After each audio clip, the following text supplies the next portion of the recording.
Miseria del alma que se aparta de Dios. Se aleja de la semejanza, no de la imagen de Dios. Las almas no son engendradas. El alma no es una porción de Dios. Esto lo prueba la mutabilidad en que incurre. En efecto, Dios es inmutable y ésta muchas veces cambia, con frecuencia condenada por su culpa, y también se hace miserable por la culpa. Y sin embargo nada la habría podido dañar si ella no se hubiese apartado de Dios.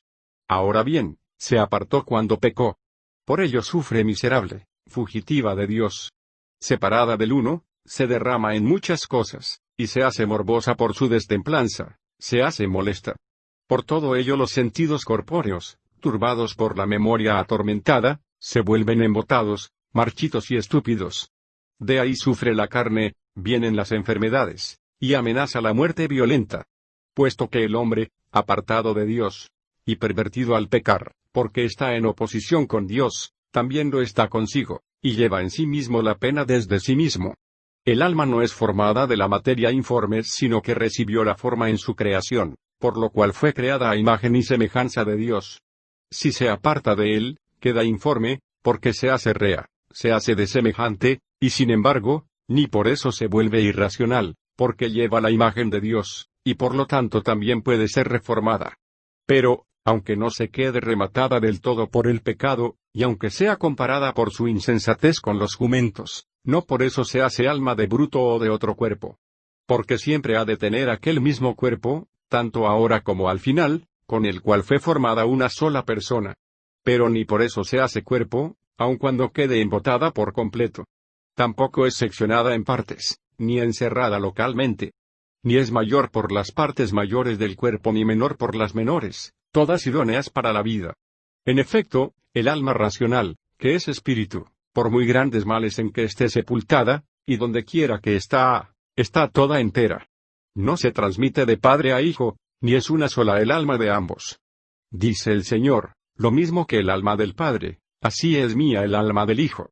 Ni se traspasa parte del alma del Padre al Hijo, cuando lo engendra. Por cierto, partirse o dividirse, aumentarse y disminuirse no lo conoce el Espíritu en su substancia. Porque no puede ser mayor, sino mejor. En efecto, si fuese transmitida particularmente se estaría probando que el Espíritu es corpóreo. Porque si, como algunos deliran, el germen del alma tuviese que ser transmitido al engendrar con el germen de la carne, se podrían deducir de ahí muchas cosas deshonestas e imposibles, que ni deben decirse ni pensarse del espíritu racional. Pues es indecente renovar obscenidades, y remover los gérmenes malos derivados de la corrupción de la carne. Las almas son creadas cada día. En cambio, desde la creación primera, no se hace ninguna creación nueva de la materia. El pecado original se contrae por medio de la carne. Necesidad del bautismo. Y decimos que las almas racionales son creadas de la nada nuevas, cada día, en su esencia, aunque, en cuanto a su naturaleza par igual por institución divina, ciertamente que no son nuevas. Efectivamente, cuales en el principio Dios creó el día sexto al varón y a la mujer, tales las infunde diariamente a cada uno, siempre nueva por la creación de la nada, pero ninguna es nueva en cuanto a la institución. Dice, mi Padre sigue trabajando y yo también trabajo. Sigue trabajando el Padre y el Hijo con acción ciertamente nueva, pero no con nueva institución, por aquella es agente creador, con esta es conservador. En cambio las cosas corpóreas, después de su primera creación, ninguna es creada de nuevo, sino que fueron creadas en el principio a la vez. Y se van propagando por la formación en el tiempo. Pero las almas no son creadas a la vez en su esencia par igual, sino en cuanto a su individualidad, por la que son creadas a imagen y semejanza de Dios, y a la vez que se consideran creadas, no se cree que a la vez sean sacadas a la luz en cuanto a la forma par igual preelegida a imagen y semejanza de Dios. La carne es transmitida de la carne por generación, pero el espíritu no es propagado de ningún modo del espíritu.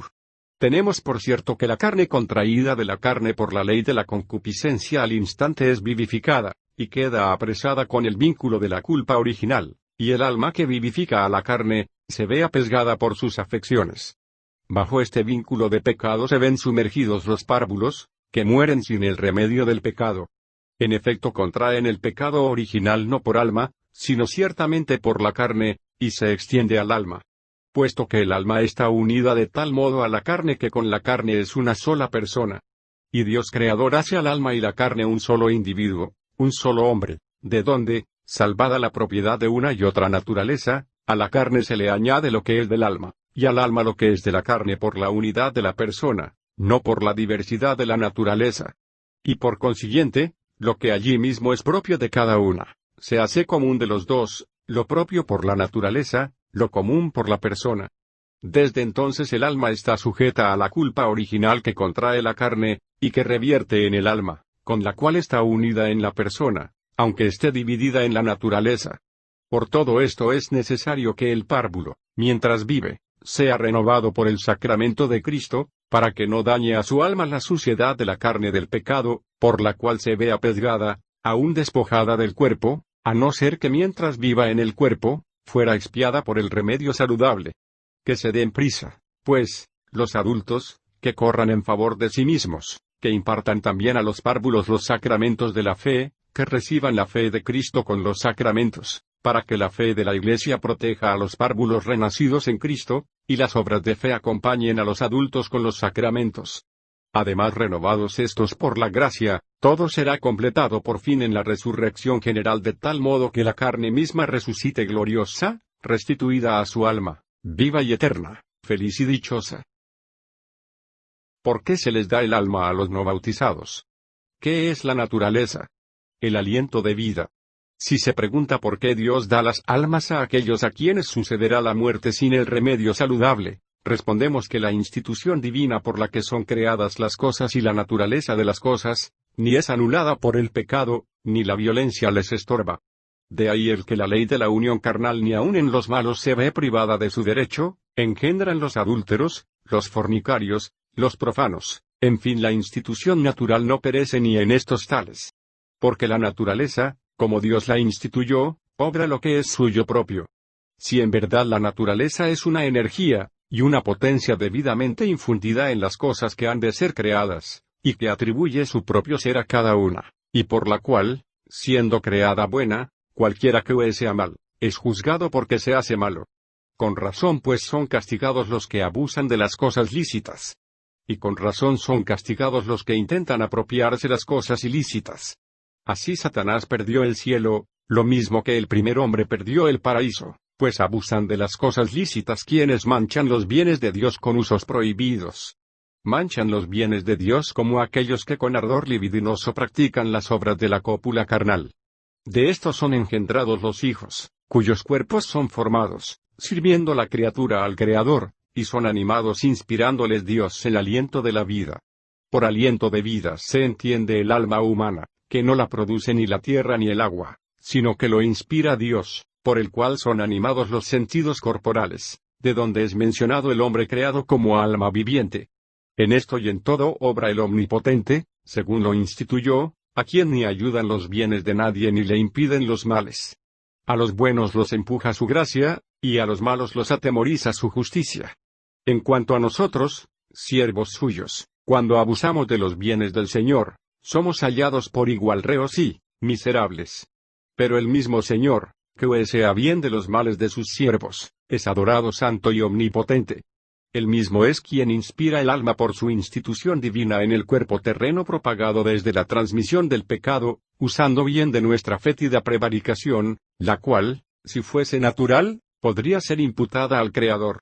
Pero el Creador prepara en todo tiempo los sacramentos, y presenta a su obediencia los edictos piadosos, para que los sacramentos sean el remedio contra el pecado, y la observancia de los mandatos temporales acarree los premios de los dones eternos.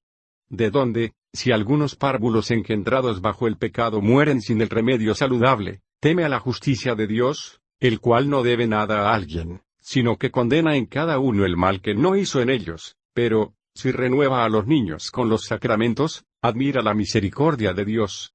En efecto, los mismos, así como no conocen la culpa, con la que nacen de la carne, así desconocen la gracia, con la cual son renovados por medio de Cristo. No excusa a los párvulos de culpa, porque no la conozcan, ni excluye de ellos la gracia, porque la desconozcan. ¿Busca culpa en ellos? La encuentra transmitida desde la carne. ¿Busca en ellos la gracia? La encuentra dada por Dios, Aquella, la culpa, que condena con razón; esta, la gracia, que es otorgada gratuitamente sin mérito alguno. Aquella anuncia el juicio; esta representa la misericordia. En ambos casos es reconocido Dios, a quien se le canta la misericordia y el juicio con alabanza perpetua. En todo caso, de la contemplación de estas cosas nuestra mente enferma, porque está abrumada por los pecados, vuelva cuanto antes a sí misma, y busque para sí el remedio, para que, la que ha caído en Adán, se levante en Cristo. La naturaleza del alma. Muerte del hombre. Los antiguos dijeron muchas cosas sobre la naturaleza del alma, pero no de modo que parezca que nada queda ya por decir. Y yo de sus dichos he podido reunir, con la mayor diligencia que he podido, este resumen breve y cierto; además me he esmerado por reunir en uno lo que se pueda encomendar a la memoria. Puesto que la memoria del hombre está embotada, y goza de cortedad, y si se divide por muchas cosas, se hace menor en cada una. El hombre consta de alma y cuerpo, y cuanto se ve con los ojos corporales ha sido hecho por medio del cuerpo, el cuerpo por medio del alma y el alma por Dios. El alma es la vida del cuerpo, Dios es la vida del alma.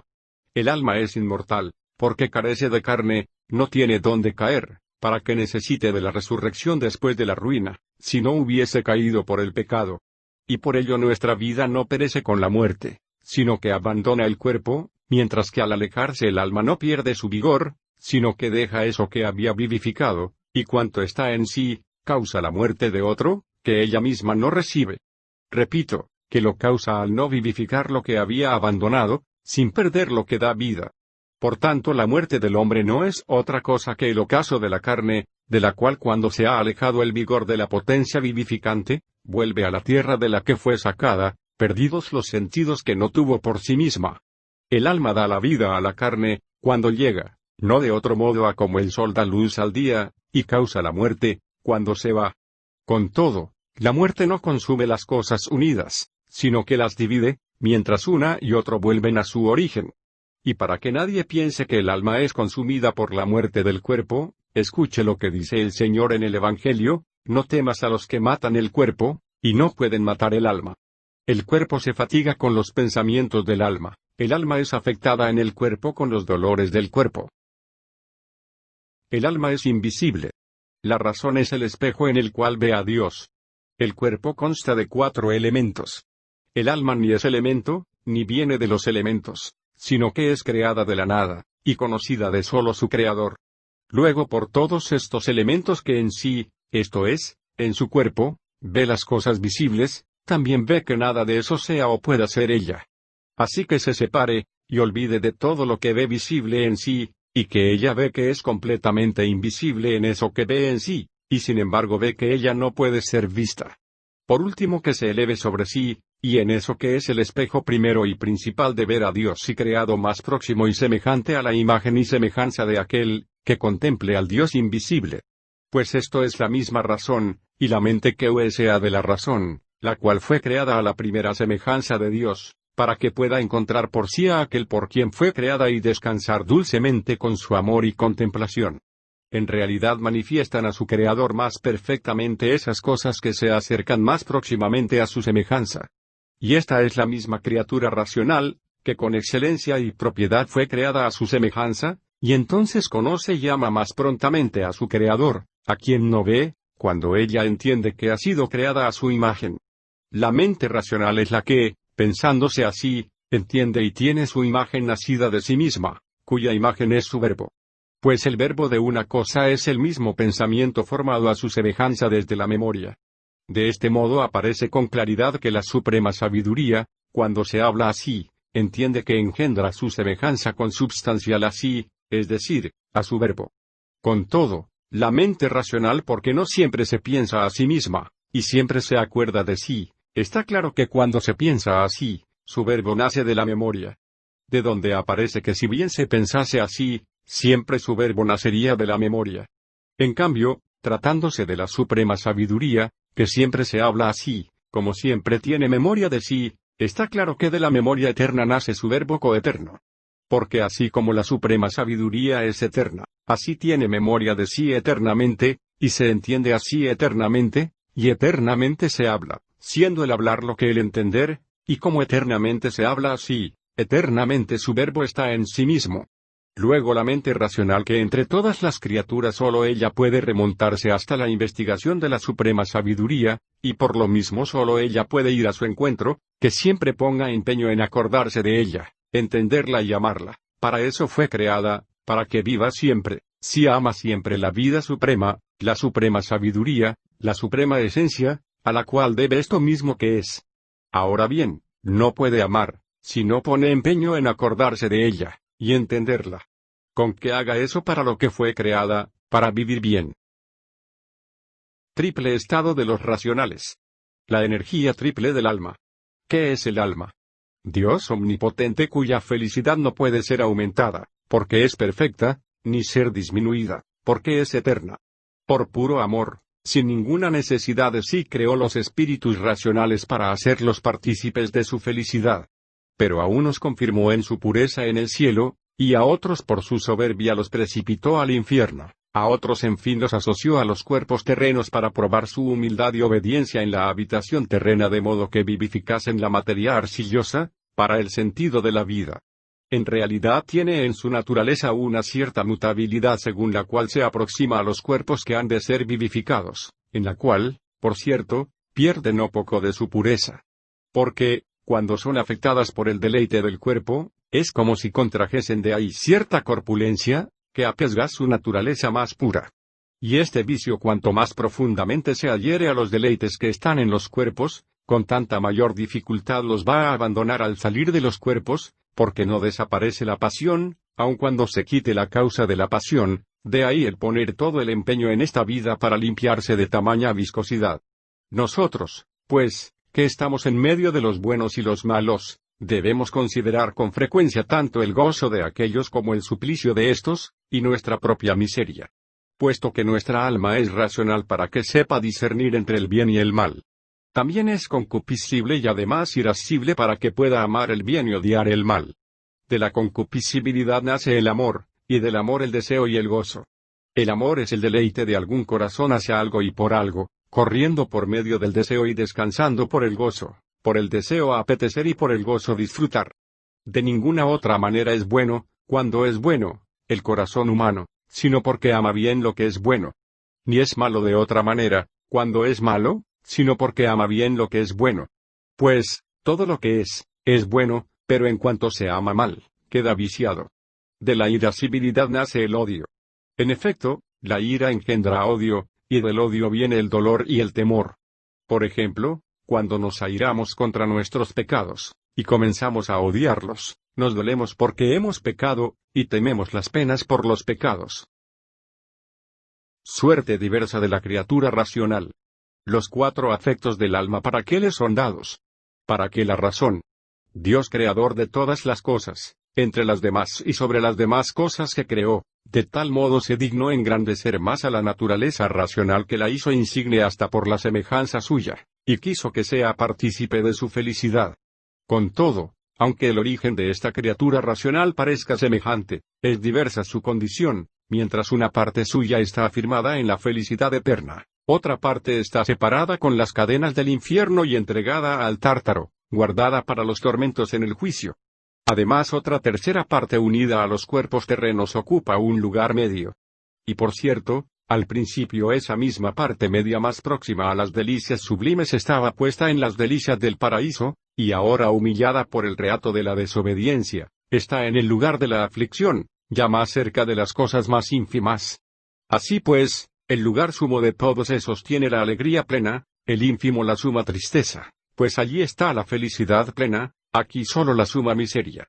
En el intermedio tenemos que esperar las cosas supremas, pero también debemos temer las cosas ínfimas, y por eso tenemos aquí una causa mayor para temer que para esperar, cuanto más próximos estamos de las cosas ínfimas nosotros que vivimos arrojados en la misma sombra de la muerte. Con todo, porque Dios conoció que el alma humana podía ser hecha partícipe, según la cualidad de sus méritos, tanto de aquella felicidad, como nada menos que de aquella condenación eterna, le infundió los 4 afectos naturales, para que supiese cómo podría optar a aquellos bienes, y de cuando en cuando alegrarse con ellos, así como temer aquellos males, y en ellos afligirse hasta con dolor perpetuo. Entretanto, realmente tanto más grave es la condición actual, porque no solo manifiesta tristeza y nueva molestia, sino que también el temor tiene su pena, y la misma esperanza, que se prolonga, aflige al alma. Puesto que el Padre piadosísimo y juez terrible, que ha preparado aquellos gozos verdaderos y perpetuos para los hijos, ha preparado igualmente dolores perpetuos para los reos al final, con todo, quiso tomar también experiencias del gozo y del dolor en esta vida, para que aquellos no solamente puedan ser creídos con certeza, sino que puedan también con mayor afecto tanto ser deseados como temidos. Por lo demás, ni los gozos presentes en comparación de aquellos gozos son gozos, ni la tristeza presente en comparación de aquella tristeza es tristeza. Que no se engañe cuando alguno quisiera trabajar más en esta vida de modo que prefiera con empeño desear aquellos gozos y temer aquellos dolores, antes que evitar las molestias de esta vida, y atrapar sus alegrías. Sin embargo, hay que encontrar también en la vida presente cómo alegrarse útilmente, y cómo contristarse saludablemente. Si se alegra de sus beneficios, dando gracias a Dios, y se regocija por su devoción, que deplore también los propios delitos así como los de los prójimos. Para esto, por disposición divina está puesta la razón en el corazón del hombre, como intermedia entre los mismos afectos, por medio de la cual pueda ciertamente discernir, y distinguir cómo alegrarse, y cómo dolerse, más aún qué debe desear y qué debe temer. En verdad que quienes enseñaron que es triple la energía del alma, afirmando que es racional, irascible y concupiscible, parece que comprendieron que los afectos sin duda son diversos, pero que están unidos entre sí por cierto parentesco. Bajo lo irascible parece que comprendieron el miedo y la tristeza, bajo lo concupiscible el deseo y la alegría. El hombre entre el mundo y Dios.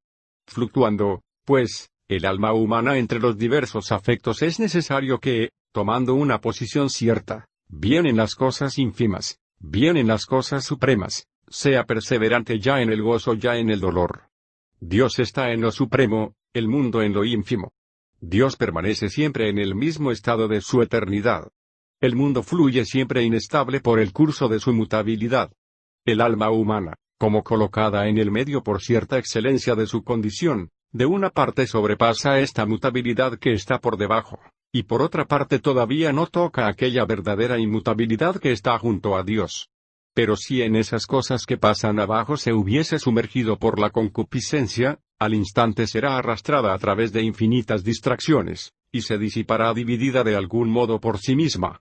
En cambio, si se elevase desde esa infinita distracción que es hacia abajo, y abandonando estas cosas ínfimas, se reuniese poco en la unidad, aprendería a estar consigo misma, tanto más en la unidad cuanto más se elevase hacia arriba con el pensamiento y el deseo, finalmente, hasta el momento en que sea completamente inmutable, y llegue a aquella verdadera y única inmutabilidad, que está en Dios, donde descanse perpetuamente sin cambio alguno de mutabilidad.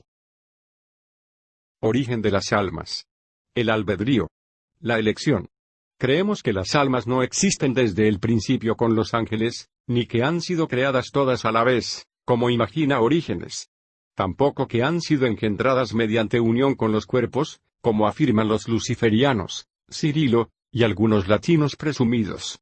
Sino que decimos que sólo el Creador de todas las cosas conoce su creación, en tanto que el cuerpo es engendrado por la unión del matrimonio, por un verdadero plan de Dios escuajado, configurado y formado en el seno, y una vez formado ya el cuerpo, el alma es creada de infundida. De modo que el hombre viva, constando ya de alma y cuerpo, y salga vivo y completa toda la substancia humana. Creemos que no hay dos almas en un solo hombre, como muchos escriben, la una animal, por la cual es animado el cuerpo, y que está mezclada en la sangre, y la otra espiritual, que suministra la razón. Sino que decimos que, en el hombre, hay una sola y la misma alma, la cual a la vez que vivifica el cuerpo con su sociedad también la disponga con su razón a sí misma, teniendo en sí la libertad del albedrío, para elegir por el pensamiento de su substancia lo que quiere. Puesto que el hombre ha sido encomendado a la libertad de su albedrío. Pero después que cayó por la seducción de la serpiente por medio de Eva, perdió el bien de naturaleza y a la vez también el vigor del arbitrio, con todo no perdió la elección, que fuese suyo aquello que corrigiese el pecado, pero amonestando e inspirando primero Dios, para salvarse. Por tanto, queda en libre albedrío, que es la voluntad de la razón, para buscar la salud, que está en nuestra potestad, y que es don de Dios para que alcancemos lo que deseamos alcanzar. Que Él de nuestra vigilancia y a la vez de la ayuda celeste que no resbalemos, una vez conseguido el don de la salvación, que está en nuestra potestad y cobardía que resbalemos. Creemos que solo el hombre tiene alma substantiva, la cual vive libre del cuerpo y mantiene con vida sus sentidos, y otros ingenios con sus cualidades naturales. Tampoco muere como el cuerpo según afirmó Arato, Arabs, ni va a morir después, como dice Zenón, porque vive substancialmente. En cambio las almas de los animales no son substantivas, sino que nacen con la carne misma por la vivacidad de la carne, y mueren con la muerte de la carne, y por tanto no son regidas por la razón, como piensan Platón y Alejandro, sino que son guiadas por todos los estímulos de la naturaleza. El alma humana no muere con la carne, porque tampoco es engendrada con la carne, como hemos dicho antes, sino que formado el cuerpo en el útero de la madre, dijimos que es creada e infundida por el juicio de Dios para que el hombre viva dentro en el seno, y de este modo salga al mundo por el nacimiento. El alma teniendo principio del Creador, de quien procede, es perfecta en su género, y debería conocer todo lo que puede ser conocido por el hombre, si no tuviese la gravedad de la carne. Todo esto puede ser probado por medio del primer hombre, el cual, antes de la corrupción de la humanidad, tuvo la ciencia humana perfectamente, desde que existió. Pero solo corrompida la humanidad, se corrompe desde que se une a la corrupción. Tampoco puede ejercer sus propiedades, hasta que movida por el uso, la experiencia y la enseñanza de alguno comienza a discernir, como, por ejemplo, cuando alguien con una agudeza hasta sutil de los ojos es arrojado a las tinieblas, y sin embargo no puede ver allí hasta que se adapte a las tinieblas o se encienda una luz. De ahí el dicho de Virgilio, cuánto sufren los cuerpos santos. Y aun cuando unas sean las acciones del cuerpo, y otras las acciones del alma, con todo, tanto los vicios del cuerpo, como las virtudes del alma pueden existir. Porque al ser dada el alma para eso, para que corrija los movimientos ilícitos de la carne, suceden por la ignorancia y negligencia suyas. Así como, cuando bien un discípulo, o bien un siervo peca por negligencia del maestro o del Señor, el maestro y el Señor no están libres de culpa, del mismo modo el alma tampoco está libre de culpa, cuando suceden aquellos movimientos ilícitos, porque ella debe mandar y aquellos obedecer. Sentido hasta en el hombre interior. Dedicarse a la meditación. El hombre consta solamente de dos substancias, del alma y del cuerpo, el alma con su razón y la carne con sus sentidos. Sin embargo, la carne no mueve esos sentidos sin la sociedad del alma, y en cambio el alma mantiene su ser racional también sin la carne. Con todo, hay que advertir que los mismos sentidos que son descritos en el hombre exterior se manifiestan igualmente en el ser interior según su medida, porque las cosas espirituales no han de ser comparadas con las corporales sino con las espirituales. Por eso la voz divina dice en el Deuteronomio, mirad que yo soy Dios, no hay otro fuera de mí. Y en el Apocalipsis, ¿quién tiene oídos para oír, que oiga lo que dice el Espíritu a las iglesias? Y en el Salterio, gustad y ved qué suave es el Señor. También el apóstol, somos buen olor de Cristo tanto para los que se pierden como para los que se salvan. En el Evangelio el Señor manifiesta que la mujer le tocó con la fe, más que con el cuerpo, al decir, alguien me ha tocado, porque también yo he sentido que una fuerza ha salido de mí. Por tanto hay que observar con todo cuidado qué pertenece a los sentidos del cuerpo, y qué a la dignidad del alma. No vaya a ser que el orden confuso y la estimación irracional en alguna parte parezca que se opone a la verdad. No hay un tercer espíritu en la substancia del hombre, como defiende Dídimo, sino que el espíritu es la misma alma, la cual sea por la naturaleza espiritual, sea por eso que sopla en el cuerpo, se llama espíritu. Por otra parte se llama alma porque anima para vivir y vivificar al cuerpo. En cuanto al tercero que el apóstol introduce con el alma y el cuerpo como espíritu, hay que entender la gracia del Espíritu Santo, que el apóstol pide que persevere íntegra en nosotros, para que ni disminuya ya por nuestros vicios ni sea parte de nosotros, porque el Espíritu Santo rehúye el engaño, se aleja de los pensamientos que son insensatos. Ejercitemos nuestra alma, por tanto, con la meditación continua y consideremos nuestras miserias y nuestras necesidades, nuestros trabajos y dolores. Puesto que entramos a esta vida llorando, vivimos penando, y hemos de salir con dolores y temor. Pensemos más cuán breve es nuestra vida y cuán peligroso el camino, cuán cierta es la muerte e incierta la hora de la muerte. Pensemos con cuántas amarguras está mezclado cuando algo dulce o alegre nos divierte con su encuentro en el camino de esta vida, cuán engañoso y sospechoso, cuán inseguro y transitorio todo lo que alumbra el amor de este mundo, todo cuanto promete la grandeza y la hermosura temporal. Consideremos también cuál sea la hermosura de la patria celestial, su suavidad y su dulzura. Fijémonos y sopesemos de dónde caímos y dónde yacemos, qué perdimos y qué encontramos, para que por lo uno y lo otro comprendamos cuánto debemos llorar en este destierro. De aquí que dice Salomón, quien acumula sabiduría, acumula también dolores. Porque cuanto más el hombre conoce sus propios males, tanto más suspira y gime. ¿Qué es la meditación? La ciencia. La compunción. La devoción, la oración, el afecto. La ciencia de suyo ha de ser antepuesta a lo demás. Por cierto, la meditación engendra ciencia, la ciencia compunción, la compunción devoción completa, la devoción completa la oración. Meditación es el pensamiento frecuente, curioso y sagaz para investigar las cosas oscuras y sacar a notoriedad las cosas ocultas. Ciencia es cuando el hombre es iluminado por la meditación asidua para el conocimiento de sí. Compunción es cuando de la consideración de sus males propios el corazón es tocado por el dolor interno. Devoción es el afecto piadoso y humilde hacia Dios, humilde por la conciencia de la propia debilidad, piadoso por las consideraciones de la clemencia divina. Oración es la devoción de la mente, esto es, la conversión hacia Dios por el afecto piadoso y humilde. Afecto es una inclinación espontánea y deliciosa de la misma alma hacia Dios. En verdad que nada inclina a Dios más a la piedad y a la misericordia, como el afecto puro del alma. Los hombres suelen alabar y amar la ciencia de las cosas celestiales y terrestres, pero son mucho mejores los que a esta ciencia anteponen conocerse a sí mismos.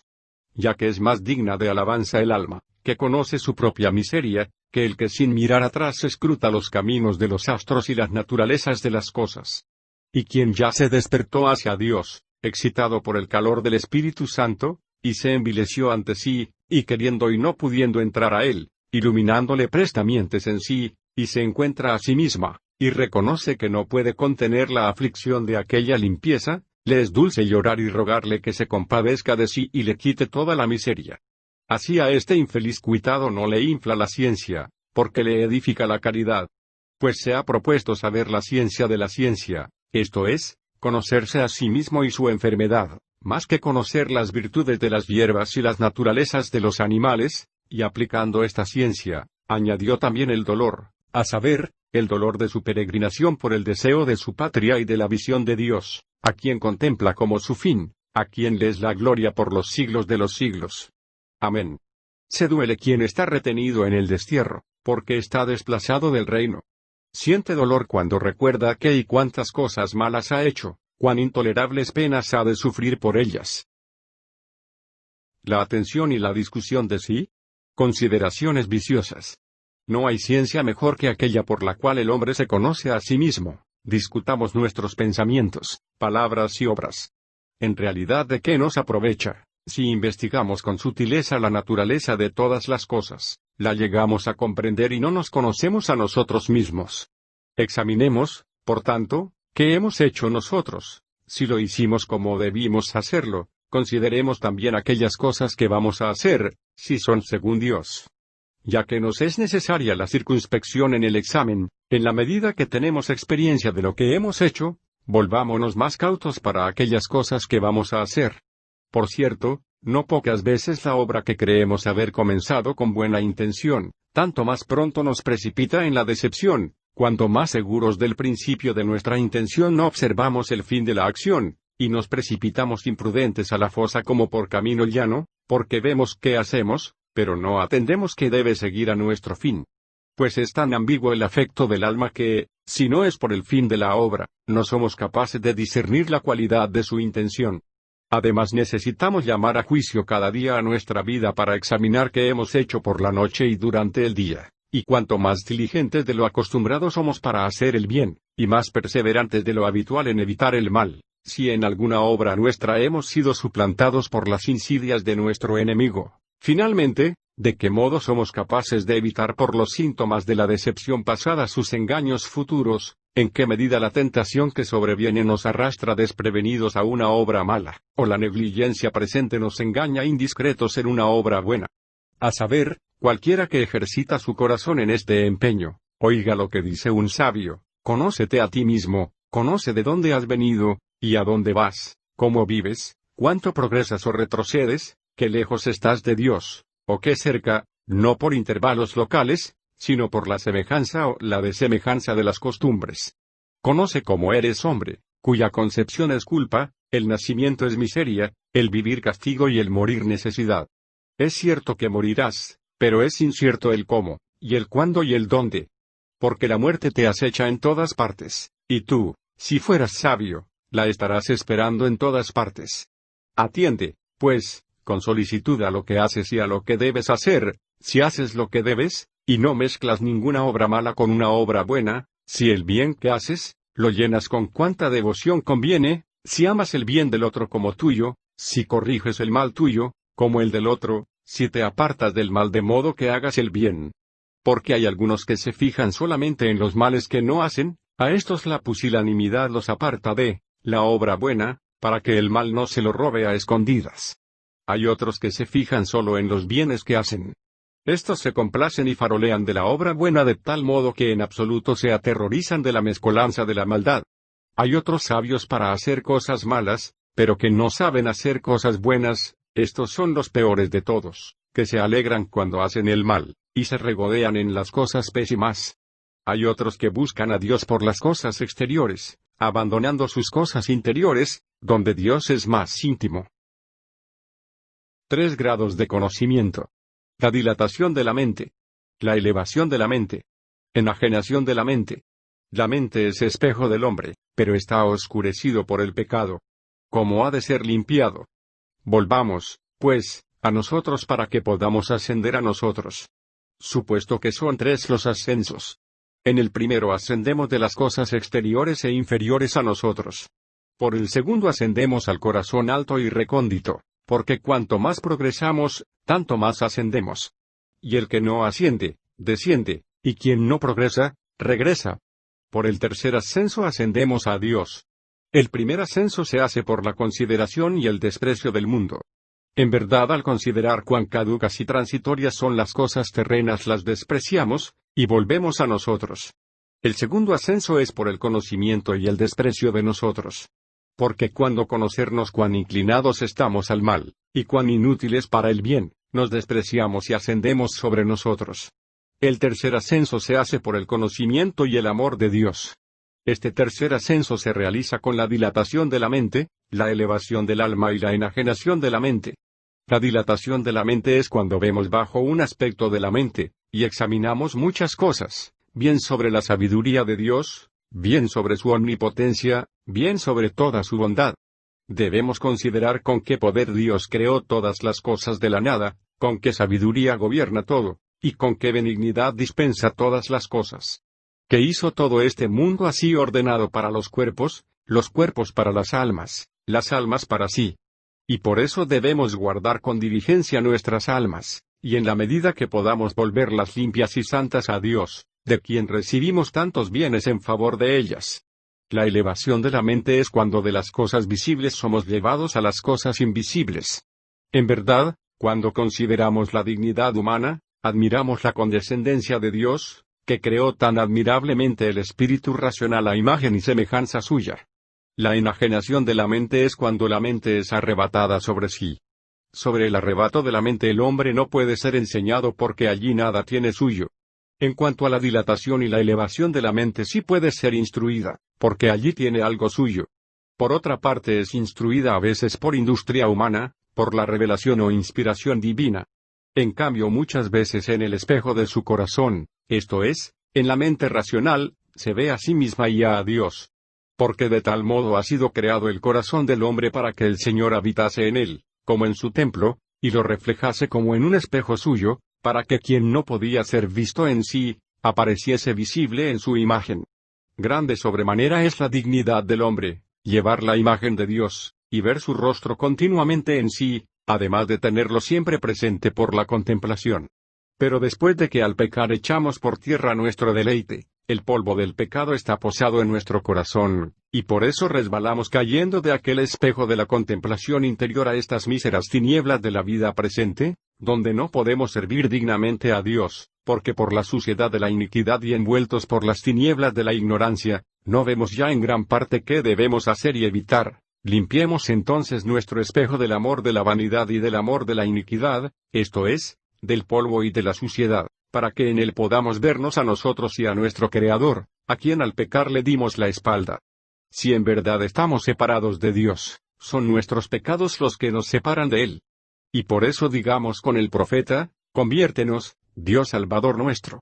Si cuando las mujeres han perdido su espejo, en el cual contemplan su rostro, lo buscan con diligencia, y lo limpian con esmero del polvo y de la suciedad, mucho más nosotros debemos encontrar, limpiar y mirar el espejo del hombre interior, para que podamos descubrir en él toda nuestra suciedad, y así por nuestro conocimiento poder llegar al conocimiento de Dios. 2 cosas necesarias para el conocimiento de sí. El hombre polvo y ceniza. ¿Cuántas cosas debemos a la gracia de Dios? Este conocimiento engendra la humildad, la caridad, etc. 2 cosas necesitamos para conocernos, a saber, cómo somos para el mal, y cómo somos para el bien. Estamos inclinados al mal, y si la misericordia de Dios no nos tiene de su mano, podríamos caer en todos los vicios, sin poder levantarnos de allí, a no ser que la misericordia de Dios viniese luego a levantarnos. Bien lo conocía el profeta, cuando decía, Señor, tu misericordia está ante mis ojos, la cual me guarda, y tu misericordia me acompaña, la cual me levanta. Somos unos inútiles para el bien, que ni podemos hacer el bien sin la gracia de Dios, ni podemos perseverar en bien alguno. También el apóstol conocía esto mismo, cuando decía, por la gracia de Dios soy lo que soy, y que su gracia en mí no ha sido en vano, su gracia permanece en mí. Este doble conocimiento de sí tuvo Abraham al decir, voy a hablar a mi Señor, yo que soy polvo y ceniza. Verdaderamente el hombre es polvo. Pues como el polvo es traído y llevado por el viento desde cualquier parte, y es arrojado a otra área y allí se queda, así el hombre puede caer en todo vicio, sin que tenga ánimos para levantarse, a no ser que le socorra la misericordia de Dios. El hombre también es ceniza, porque como la ceniza de suyo ni da semilla ni germina en ella la semilla recibida, así el hombre ni puede hacer el bien, ni puede perseverar en bien alguno sin la gracia de Dios. Por todo esto debemos dar las mayores gracias a Dios, porque además nos ha concedido muchos bienes, y nos ha perdonado también muchos males que hemos hecho, y nos ha librado de muchos males que hemos podido cometer, así como de otros muchos que hemos cometido. Verdaderamente que todo lo malo que no hemos cometido, no lo cometimos por su misericordia. En realidad, si lo hubiese permitido Él, nosotros lo habríamos hecho ciertamente tanto de obra como de voluntad. Y por eso no sé si debemos amarle más por todo lo que nos ha perdonado o por todo de lo que nos ha preservado. Y aun cuando no lo hayamos hecho, nosotros sí debemos estimarlo como si lo hubiésemos hecho y como si Él nos lo hubiese perdonado, puesto que de cierto habríamos hecho todo eso al menos de voluntad, si Él lo hubiese permitido. Todo el que se conoce a sí mismo en la verdad, es humilde ante Dios y ante los hombres, ama a Dios por Dios, y a todos los hombres por Dios. Y si tiene perfecta caridad, a nadie juzga, a nadie acusa, a nadie condena, no guarda ira, no promueve riñas, no siembra discordias, no favorece a los malvados, no persigue a los inocentes, no odia a los que le contradicen, no roba, ni levanta falsos testimonios, ni perjurios, a nadie denigra, a nadie daña, a ninguno odia, sino que ama a todos. Está escrito, a nadie debáis nada, sino que os améis mutuamente. En efecto, la caridad es tan familiar a Dios que no quiere habitar en aquel en quien no hubiera caridad. Luego el que tiene caridad, tiene a Dios, porque Dios es caridad. Y quien odia a un hombre, pierde a Dios, y el bien que hace. Por lo cual, que cada uno tenga cuidado de no perder a Dios, y todo el bien por el odio a un solo hombre. Doble bien del hombre. Doble sentido. Intención de sus acciones. Conocimiento de la Trinidad con la razón como guía. Volvamos ahora a nuestro espejo, y veamos cómo por el conocimiento de nosotros mismos podemos ascender al conocimiento del mismo Dios. La naturaleza del hombre es doble. Una interior, que es el mismo hombre, porque la mente de cada uno es el mismo, otra exterior, esto es, el cuerpo. El hombre está compuesto de la doble naturaleza, y por ello para que el hombre interno sea santificado, Dios le ha preparado desde el principio dos clases de bienes, unos visibles, otros invisibles, unos corporales, otros incorporales, para que con los primeros el sentido de la carne sea guardado para la amenidad, con los segundos el sentido de la mente sea repleto de felicidad. Esta es la razón de por qué el alma racional está equipada de doble sentido, para captar las cosas visibles por el sentido de la carne, y las cosas invisibles por el sentido de la mente.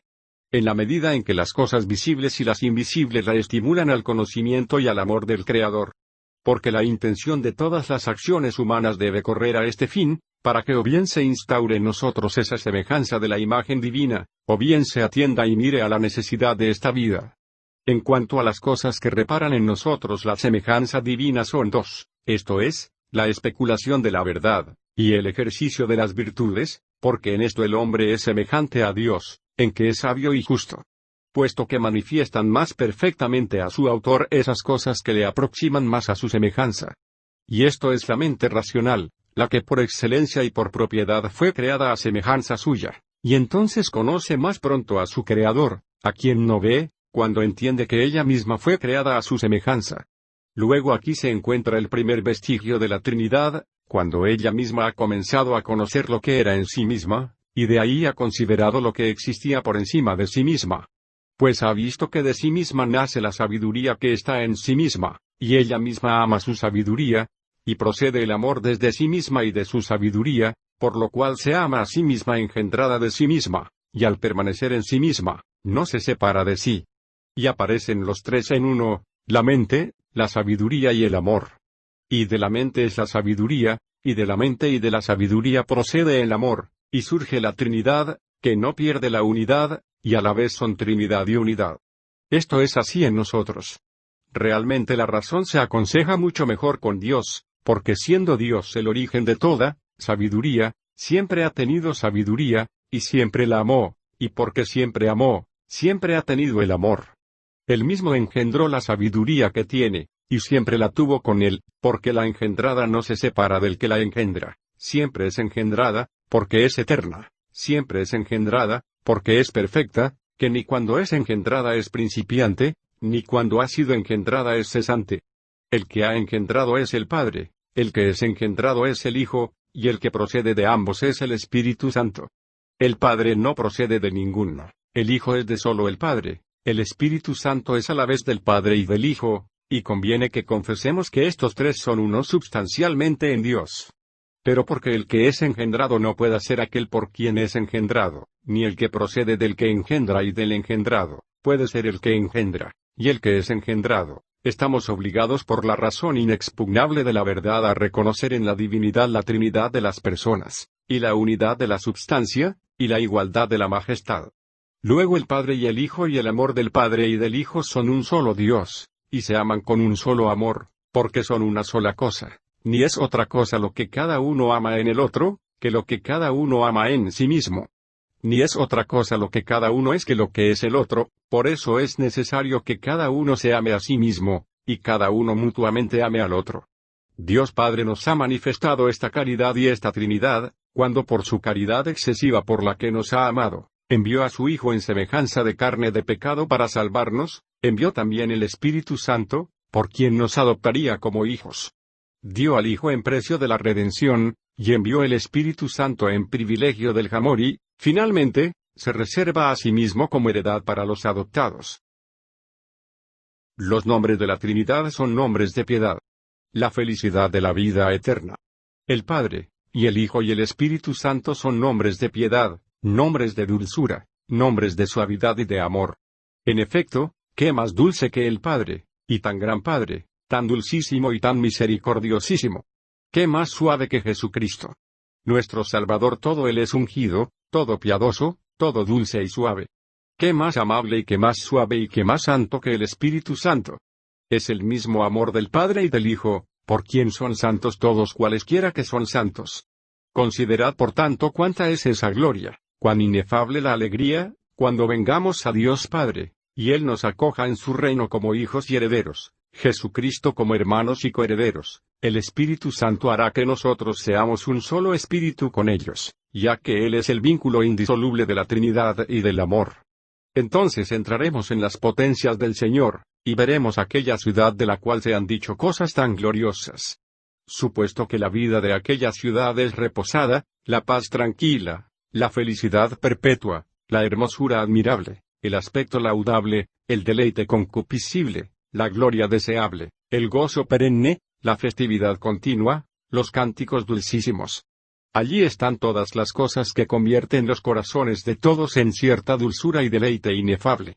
Allí están los gozos eternos que infunden suavidad, y no introducen corrupción, siempre se renuevan y nunca se deterioran, no se desgastan, permanecen íntegros, dispuestos para el gozo, siempre íntegros, incorruptos.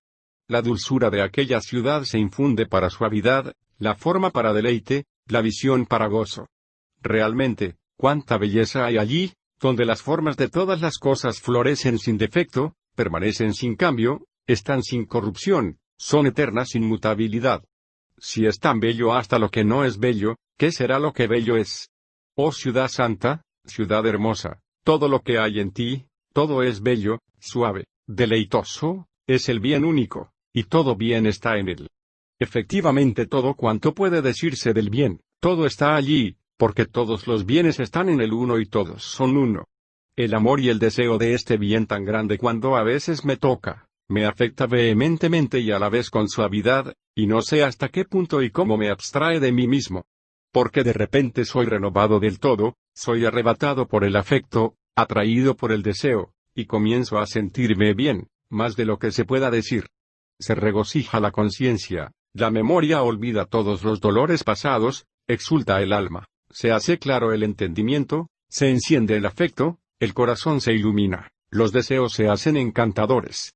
Y me veo estar ya en otro sitio, sin saber dónde. Porque veo, pero todavía como de lejos, los coros de los ángeles y arcángeles que cantan y alaban a Dios.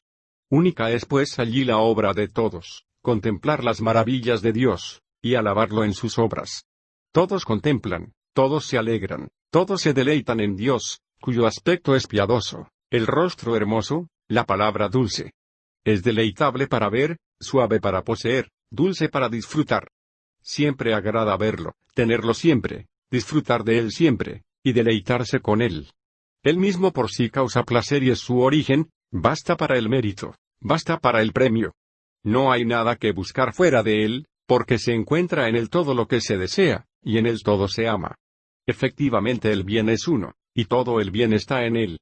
Solo los buenos tienen y ven este bien, que aman y alaban con alabanza perpetua. El espíritu es intelectual. Vida y muerte del alma. Gravedad de las penas eternas. La pena principal. Cuando considero cuál es la naturaleza del alma, que puede vivificar la carne, pero que no puede reducirse a sí misma en los pensamientos buenos, como desea, encuentro un espíritu intelectual que vive por la potencia del Creador, y que vivifica el cuerpo que sostiene, pero con todo, expuesto a la vanidad, sujeto a la mutabilidad, a quien muchas veces levanta la alegría, afecta el temor, mortifica la iniquidad y vivifica la justicia.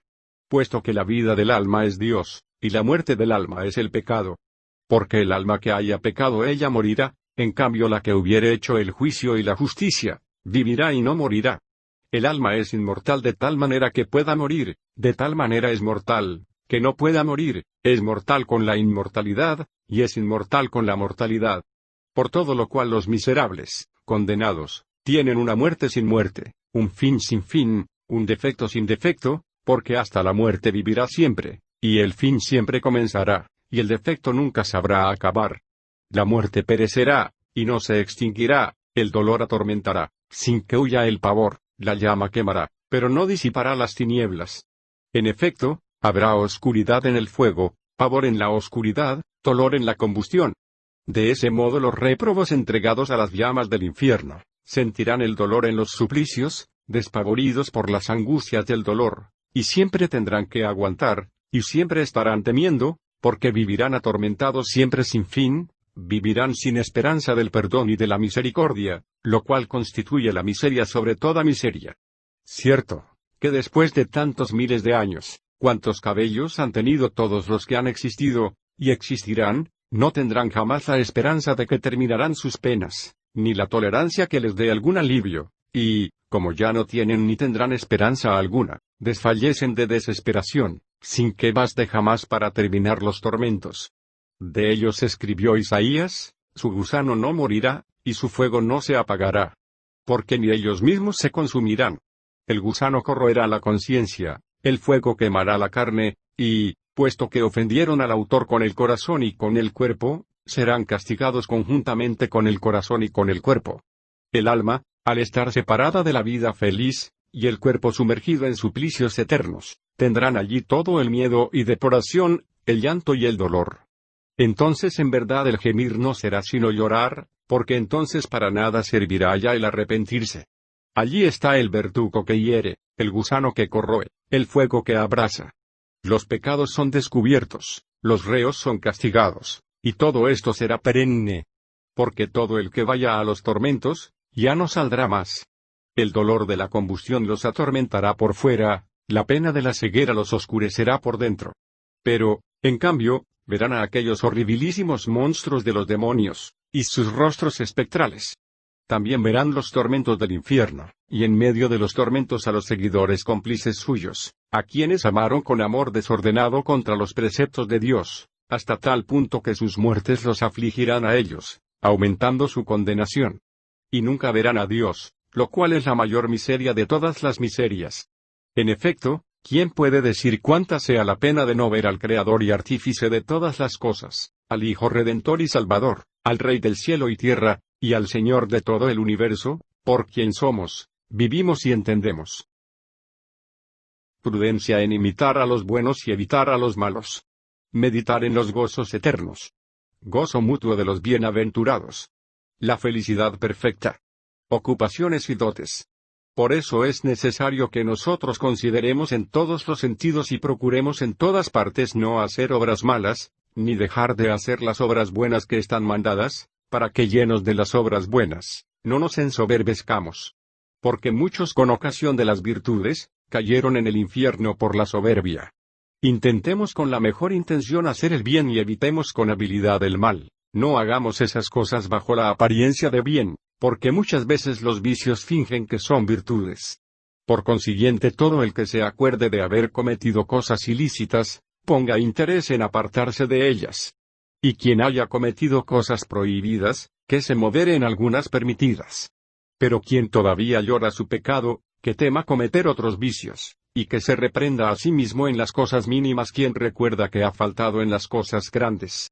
En verdad que con cuantas más virtudes actúe el alma, con tanta mayor firmeza crecerá, aunque los sentidos carnales estén molestando, sin embargo, exteriormente con algo tan pueril, que si no son refrenados por el fervor, debilitan la mente en la cuerda floja y débil, donde, si fuere retenida por una larga costumbre, cuando quiera levantarse no podrá, oprimida él ahora por la mole de la mala costumbre. Por consiguiente, quien crea estar firme, tenga cuidado, no caiga, y si cayere, que se levante velozmente con la compunción del corazón, con la confesión de la boca y con la santificación de obra. Que sea más humilde dentro de la propia conciencia, que sea más ferviente y más dispuesto para hacer penitencia, que sea más cauto para su custodia.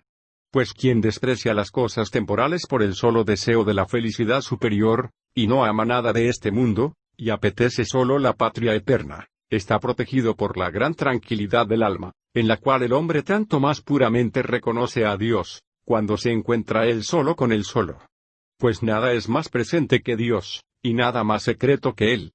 Pidamos entonces el apartamiento de la mente de la turba de los deseos terrenos, y desde ahí, expulsando los tumultos de los pensamientos ilícitos del corazón, anhelemos con la intención la patria suprema, el amor de la quietud íntea, y elevémonos en la alta contemplación de Dios. Contemplemos quiénes son los mismos coros de los ángeles, qué esa sociedad de los espíritus bienvenidos, cuál la majestad de la visión de Dios, y cómo Dios restablece a sus santos con la dulzura de la visión eterna.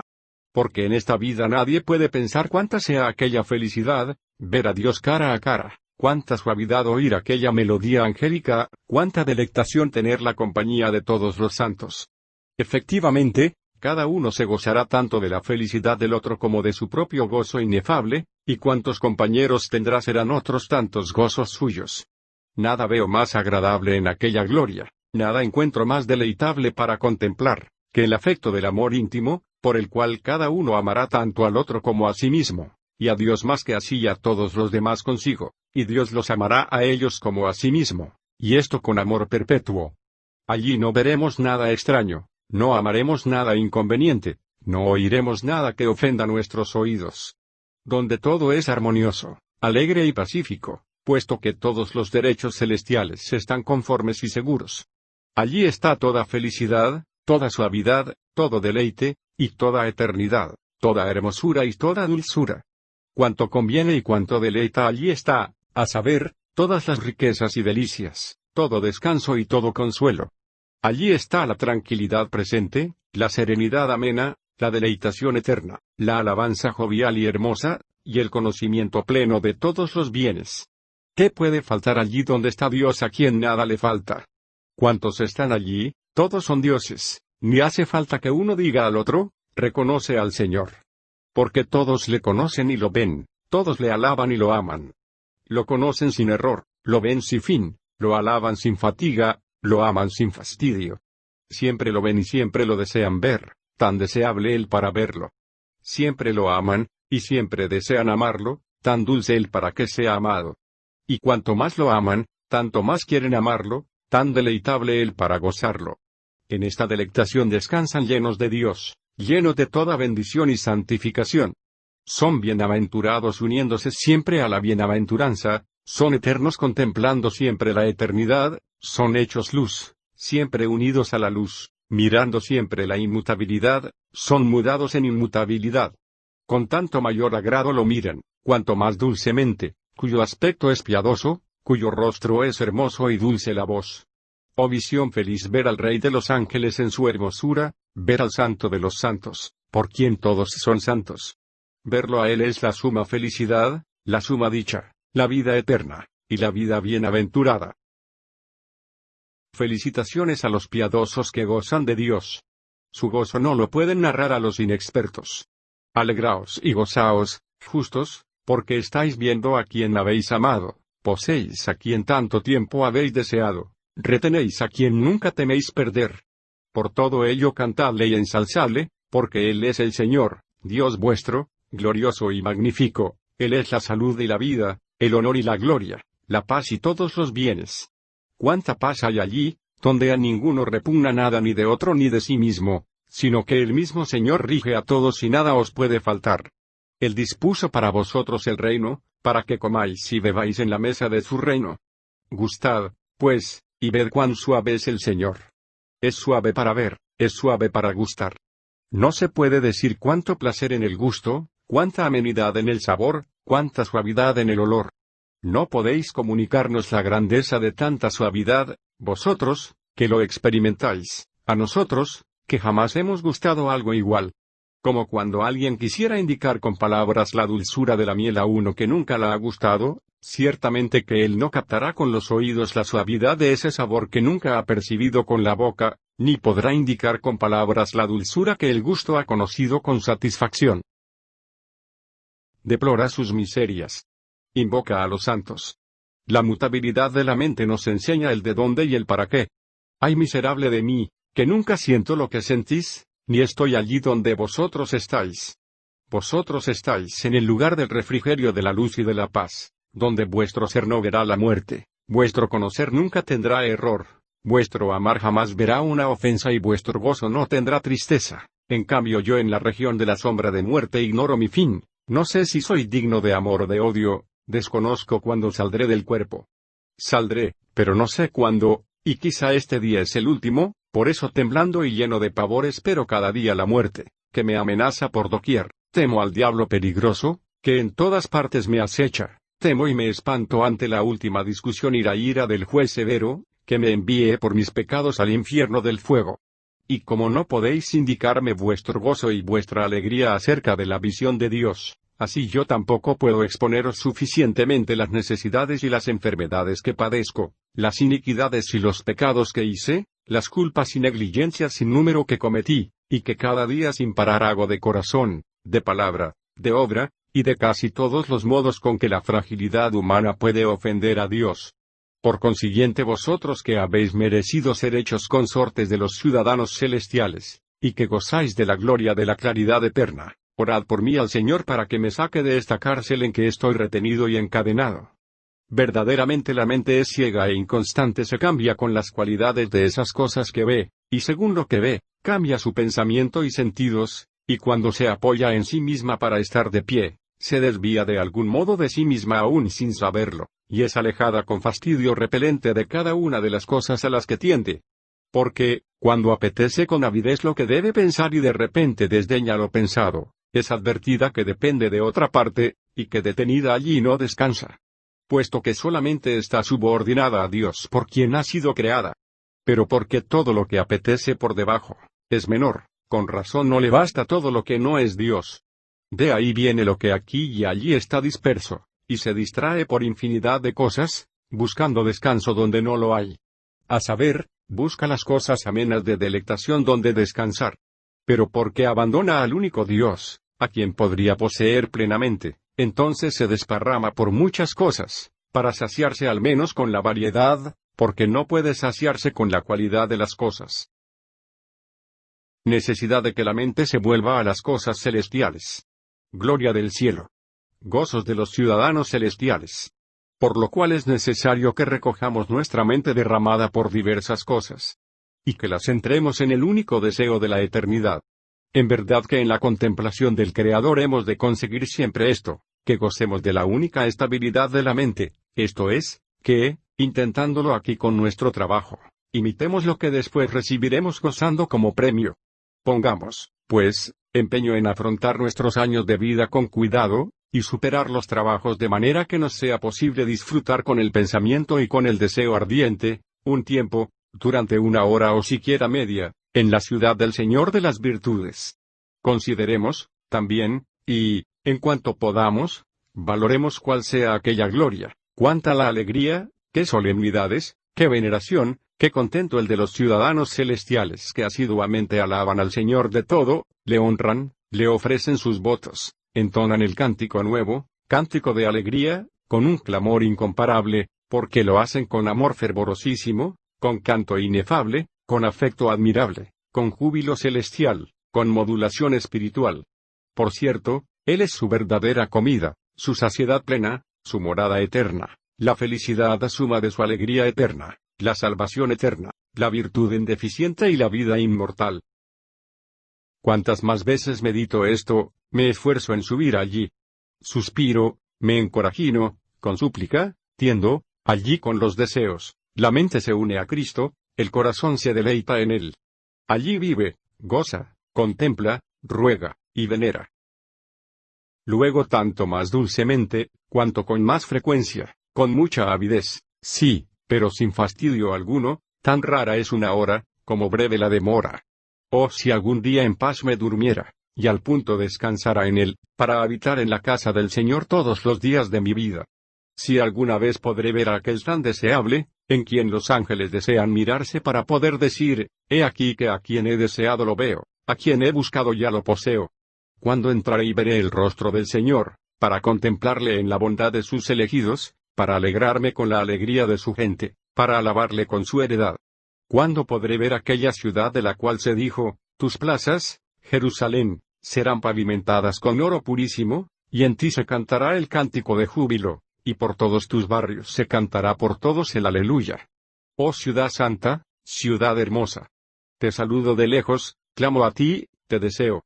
De verdad deseo verte y descansar en ti, pero no puedo retenido en la carne. Oh ciudad deseable. Tus muros son una sola piedra, tu guardián es el mismo Dios, tus ciudadanos están siempre alegres, porque siempre se gozan y se felicitan de la visión de Dios. No hay en ti corruptela, ni defecto, ni vejez, ni ira, sino paz perenne, gloria solemne, alegría sempiterna, solemnidad continua. Verdaderamente es tan grande el gozo y la exultación, la flor y el orgullo de la juventud y de la salud perfecta. No hay en ti ni hoy ni ayer, sino que es siempre el mismo hoy. Un ayer, por cierto, que es vuestro mañana y el hoy renovado sempiterno y siempre. En ti la salud, en ti la vida, en ti la paz infinita, en ti Dios es todo. Cosas gloriosas se han dicho de ti, ciudad de Dios. Como, en verdad, morada de todos los que se alegran en ti. En ti no hay temor alguno, ni tristeza, todo deseo se convierte en gozo, en tanto que está presto cuanto se desea, y sobreabunda cuanto se deseare. Todos tus ciudadanos recibirán una medida de gozos desbordante de manera que todos a la vista gozan en común y gozan inmensamente. Se alegrarán todos unidos, como habitan los hermanos unidos, como se encuentran todos unidos. Finalmente todos son uno como se dignó pedir por toda su familia el que con toda reverencia se dignó obtenerlo. Como tú, Padre, en mí, y yo en ti, que también ellos sean uno en nosotros. Se alegrará pues la universalidad de aquella ciudad, se alegrará la unidad, se alegrará la ciudad, cuya participación está en el mismo. Se alegrará la esposa en los ósculos y abrazos del esposo, se alegrará y exultará llena de gratitud, alabándole siempre por los siglos de los siglos.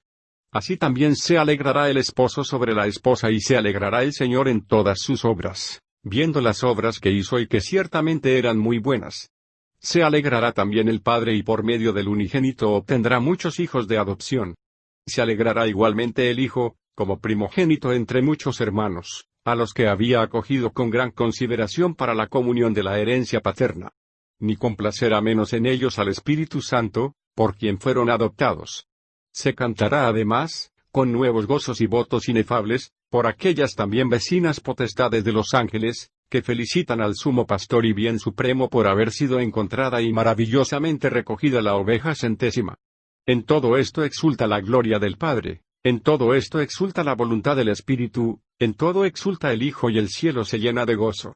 Y porque ellos han sido redimidos por el Señor, con qué devoción confesarán y dirán, porque es bueno, porque es eterna su misericordia. En verdad que la alegría será sempiterna en ellos, y las alabanzas de Dios eternamente en sus gargantas, y por los siglos de los siglos y perpetuas eternidades. Bienaventurados todos los que habitan en tu casa, Señor, te alabarán por los siglos de los siglos. Serán embriagados de la abundancia de tu casa, y los saciarás del torrente de tus delicias. Porque en ti está la fuente de vida, y con tu luz veremos la luz, cuando te veamos a ti en ti, y a nosotros en ti, y a ti en nosotros, con visión continua y felicidad perpetua. 7 grados de acción en el alma. La contemplación de la verdad. La religión verdadera. El alma en su esencia es simple, y es múltiple en sus oficios. Porque tiene 7 grados de acción, por los cuales muestra sus fuerzas y su potencia. El primer grado es la vivificación, el segundo la sensibilidad, el tercero la habilidad, el cuarto la corrección, el quinto la tranquilidad o pureza, el sexto la contemplación, el séptimo el descanso. En el primer grado acto el alma vivifica el cuerpo con su presencia. Lo asume en unidad y lo mantiene en unidad. En el segundo se extiende mediante los sentidos para disponer las cosas exteriores. En el tercero comprende diversas artes. En el cuarto, desde el cual comienza la bondad y toda la verdadera alabanza, se limpia a sí misma que está mancillada, y se prepara para la pureza. De ahí que, cuando ya fuere limpiada de todo pecado y lavada de las manchas, obtiene la pureza. Porque una cosa es practicar la pureza y otra obtenerla. Realmente entonces progresa y avanza hacia Dios con una fe grande e increíble, esto es, hacia la misma contemplación de la verdad, y ese es el grado sexto. Y además, en esa visión o contemplación, que es el séptimo grado, porque es quietud y más bien una morada, el alma se mantiene, goza, se alegra, se deleita. Porque una cosa es dirigir el ojo de la mente hacia aquello que hay que ver, y otra tenerlo asegurado. Tenemos el primer grado común con los vegetales, el segundo con los animales, el tercero con doctos e indoctos. En ese tercer grado Dios une el alma, esto es, comienza a guiarla, en el cuarto la pacifica, en el quinto la confirma, la introduce en el sexto, y la alimenta en el séptimo. En cambio, en la contemplación de la verdad, ¿qué es el deleite? Que la solemnidad sin fin de la visión de Dios, que la alegría sin defecto de amor, el ardor que no molesta, sino que deleita, cuán grande el deseo de la visión con saciedad, y cuánta la saciedad con el deseo, cuáles los frutos del verdadero y sumo bien, cuál la serenidad, la amenidad, cuál el encanto, ¿qué vaya a decir yo? Lo han dicho algunas almas grandes y santas, a las cuales creemos porque han visto y ven todo esto. En cuanto a nosotros, si mantenemos con perseverancia el curso de vida que Dios nos ha encomendado, y que hemos recibido para conservarlo, llegaremos por la gracia de Dios a aquel verdadero y sumo bien. Trabajemos religiosa, constantísima y vigilantísimamente en el cumplimiento de los mandatos de Dios, porque no hay otra salida desde tan grandes males hacia tan grandísimo bien. Puesto que es verdadera la religión por la que el alma mediante la reconciliación se une a Dios, de quien se había como desgajado por el pecado. La fuerza de nuestra alma se atribuye 7 actos: vivifica, siente, abarca las diversas artes, corrige los excesos, se dedica con afán a las virtudes, dirige su mirada a la misma divinidad, y se goza en ella. El primero está también en las semillas, y los animales brutos participan del segundo, que son 2 de nuestras propiedades. Las otras 3 son ya superiores, y los de arriba deben ir por delante.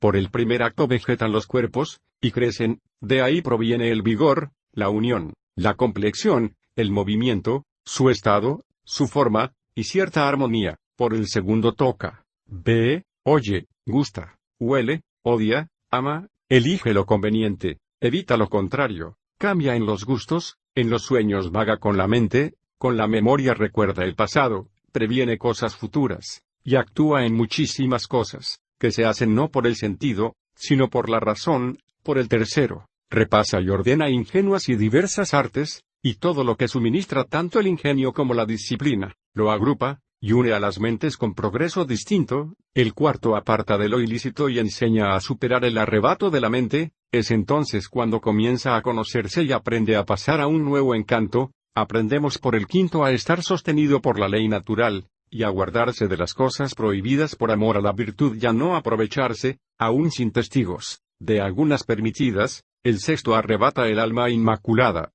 casi igual a las celestes, para la mirada del sol y de la luz celestial. El séptimo acerca, estrecha, asegura con amor estable, y une a Dios, cuya dote ya intuye, y atisba qué tálamos, qué cultos, y qué fiestas la esperan y serenan. ¿Quién puede decir, ven, esposa mía? Lo dijeron las almas felices, las principales, a quienes ni les ha faltado tanto aquella virtud como aquella lengua con la que sería lícito abrir estas líneas, porque el premio reservado excede todo sentido y todo mérito. Como debe ser el alma. Ya has oído, alma mía, qué eres y qué puedes, ahora escucha cómo eres, y cuál debes ser. Cargada de pecado, enterrada por los vicios, atrapada entre tentaciones, cautiva en el destierro, encarcelada en el cuerpo, pegada al barro, clavada en el lodo, trabada con los miembros, crucificada de cuidados, grabada de negocios, estresada de temores, afligida de dolores, errante por los errores, inquieta por las sospechas, angustiada por las preocupaciones, extranjera en tierra enemiga, corrompida con los muertos, destinada con los que están en el infierno. Si así dañada y desesperada quieres respirar en la esperanza del perdón y de la misericordia, y con el Rey de los ángeles conseguir el suave yugo del amor, conviene que seas pura, modesta, veraz, temerosa, circunspecta, sin admitir en absoluto lo que disipa la gloria de tu conciencia. Que tu conciencia nada tenga que te avergüence en presencia de la verdad, por lo que te veas obligado a apartar tu rostro de la luz de Dios. Y para que este encanto recree las miradas divinas, que salga afuera, y se difunda entre los miembros y sentidos del cuerpo, en la medida que por ellos resplandezca desde allí toda acción, palabra, mirada, paso y risa. Con todo, que la risa esté moderada por la gravedad, y llena de honestidad, cuando se manifestare el movimiento, la actividad, los gestos y el ejercicio de todo el cuerpo, que cada acción sea pura, modesta y limpia de toda insolencia y lascivia, superficialidad y cobardía. Que la palabra sea más prudente, el rostro más jovial, la mirada más respetable, el andar más modesto. Tal belleza de alma o ingenuidad de mente que procure con la buena conciencia conservar la integridad de la fama, que según el apóstol traiga bienes, no sólo delante de Dios, sino también delante de los hombres. Por cierto, tal encanto, dejados todos los demás deseos, se une a Dios, vive para Dios, nada ama fuera de Dios, y lo que debe ser amado es solo por Dios. Se preocupa solícitamente de atender al Señor en su presencia siempre, a quien obedece para corregirse, por quien es iluminado para conocerlo, en quién se apoya para la virtud, por quién es reformado para saber a quién se conforma para la belleza, de quién goza para la jovialidad. Feliz el alma a quien le es dado de arriba que quiera el bien, y que lo llegue a conocer y pueda, en la medida en que la voluntad también está de acuerdo, no faltar en la fidelidad. Ay miserable de mí, que todo esto lo guardo en la memoria, y lo escribo en el papel, pero que ni lo tengo en mi vida, que no es tal como lo llevo escrito, pero que quisiera que fuese tal, y que no me avergüence de no serlo. Buscar a Dios. ¿Qué es Dios? La imagen de Dios en nuestra mente. ¿Has oído, alma mía, cómo te conviene ser? Huye, pues, de tus preocupaciones y escóndete un poco de tus pensamientos tumultuosos. Entra en el interior de tu mente, y excluye todo fuera de Dios, destierra todo lo que no sea Dios, y sé fiel con quienes te ayuden a buscarlo a Él, y cuando lo encontrares, descansa sosegadamente en Él.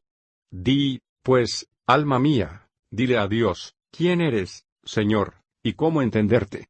Ciertamente tú solo eres porque eres, y tú eres el que eres mayor que el cual nada puede pensarse, nada mejor ni más deleitoso. Eres la vida, la sabiduría, la luz, la verdad, la bondad, la eternidad, el sumo bien, tú, a quien todas las cosas te sobran, que no necesitas de nadie, y de quien todas las cosas necesitan para que sean, y para que sean buenas. Has encontrado, alma mía, lo que buscabas, porque buscabas a Dios, y has encontrado que Él es ser supremo de todas las cosas, mayor que el cual nada puede pensarse, y que eso es la vida, la sabiduría, la luz, la verdad, la bondad, la felicidad eterna, y la eternidad feliz, y que todo lo verdadero es bueno. Eso bueno eres tú, Dios Padre. Eso bueno es tu Verbo, es decir, tu Hijo, eres tú simple de tal modo que de ti no puede nacer otro que lo que eres tú. Esto mismo es el amor uno y común a ti y a tu Hijo, esto es, el Espíritu Santo que procede de ambos. Porque no puede proceder de la suma simplicidad otra cosa que lo que es aquel de quien procede. Te doy gracias a ti, Señor Dios mío, que me has dado esta gracia de que te pudiese buscar y encontrar. Es verdad que en mi alma, la que tú creaste por tu bondad a imagen y semejanza tuya, encuentro tres cosas, esto es, la memoria, la inteligencia y el amor, con las cuales yo puedo recordarte, entenderte, y amarte. Efectivamente, en mi memoria permaneces, por donde yo te he conocido, y en ella te encuentro cuando me acuerdo de ti, y me deleito en ti. Así pues, permanece en ella, Dios piadosísimo, para que ahí pueda encontrarte, y a la vez pueda descansar en ti. Porque esa es mi gloria, esas son mis delicias, esa la alegría de mi corazón, cuando puedo dedicarme a ti y ver que eres. Si tú eres la esencia suma, la vida suma, la sabiduría suma, la salud suma, la luz suma, la verdad suma, la bondad suma, la eternidad suma, la grandeza suma, la hermosura suma, la felicidad suma, la inmortalidad suma, la inmutabilidad suma, la unidad suma, el bien sumo, en el cual está todo bien, más aún, que es el todo, el único, el total, y el solo bien. Estímulo para el conocimiento del sumo bien. En él están todos los bienes. Estimúlate ahora, alma mía, y eleva el entendimiento entero, y piensa cuánto puedes, cuál y cuán grande sea el bien de Dios. Pues, si cada uno de los bienes son deleitables, piensa con cuidado cuán deleitable sea aquel bien, que contiene el deleite de todos los bienes, y no cuál nosotros lo hemos experimentado con las cosas creadas, sino tanto más diferente cuanto se diferencia el creador de la criatura. Pues si es tan buena la vida creada, como lo será la vida creadora. Y si la salud creada es tan deleitosa, como será de deleitosa la salud que creó toda salud. Si es tan amable la sabiduría en el conocimiento de las cosas creadas, como será de amable la sabiduría que creó todas las cosas de la nada. Finalmente, si son tantas y tan grandes las delicias en las cosas deliciosas, ¿cuál y cuánta será la delicia en aquel que hizo las cosas deliciosas? Oh, ¿quién gozará de tal bien? ¿Qué será y qué no tendrá? Ciertamente será todo cuanto quiera, y todo cuanto no quiera que sea. Puesto que allí estarán los bienes del cuerpo y del alma, cuales ni el ojo vio, ni el oído oyó, ni el corazón del hombre pudo pensar.